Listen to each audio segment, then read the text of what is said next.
So hello, my name is Brother Jeffrey Rolle. I'm from the island of Dominica, Redemptorist, and I want to share with you just some of my thoughts about St. Gerard.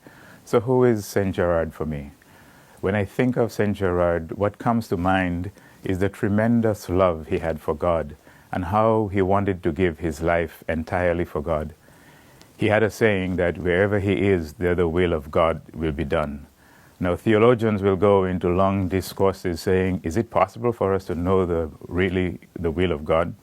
But that was not a concern for Gerard. His ultimate concern was to serve God with all the energy he had, essentially desiring to be faithful to the first greatest commandment, which is love your God with all your heart, all your mind, and all your soul. And he put this into practice by taking seriously the second greatest commandment, love your neighbor as yourself. So for me, in thinking of Gerard, for him doing the will of God meant loving God. It meant immersing himself into the lives of the people. He was extremely moved by the sufferings people had to endure and the crises that were part of their everyday lives. He felt sadness and compassion for the people. Now, our usual response in such a situation, as we can see happening now during this pandemic, is to feel helpless. But Gerard had the opposite response. His faith was strengthened. He believed that there was something he could do to help, even if it were in a very small way. For me, Gerard is an excellent model of this type of response of which we are capable in times of crisis. A response that is rooted in love for God and giving witness of hope through reaching out in love to our sisters and brothers. Gerard was not a social reformer. Solutions to the social problems of his time were beyond his pay grade, as we would say today.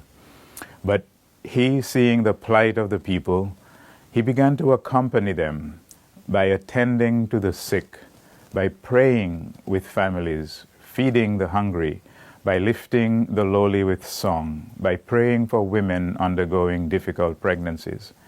That's what he had to offer, and that's what he gave. Gerard's personality of friendship, of welcoming, of caring, and compassion captivated people and helped ease their sorrows. If he did it then, you and I can certainly do it today. His example tells me that I have been given the strength to give people hope in a time of crisis, to give witness that our faith is alive, that our church is alive, that God is alive. Gerard remains a powerful witness for us today, a witness of a life lived in accordance with the gospel. He is a witness to us that with the tools of compassion, humility, joy, love for one another, a willingness to stand up for what is right, we can make enormous changes. We are in the month of October, the month in which we celebrate the feast of St. Gerard. In many places, the feast is preceded by a novena. And for me, a novena serves as a way of bringing back to memory something I know, but I have allowed to slip away from memory and practice because of being so busy with other things. In my day-to-day activities, I will not think of Gerard as such, about his attributes and power of his witness, and also his mentorship. But going to a novena, praying each day, sort of refreshes my memory. It gives me new insights into something that I may have missed when I previously read about St. Gerard.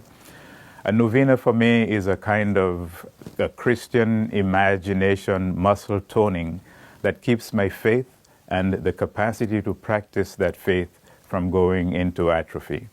So I hope you enjoy the novena these days.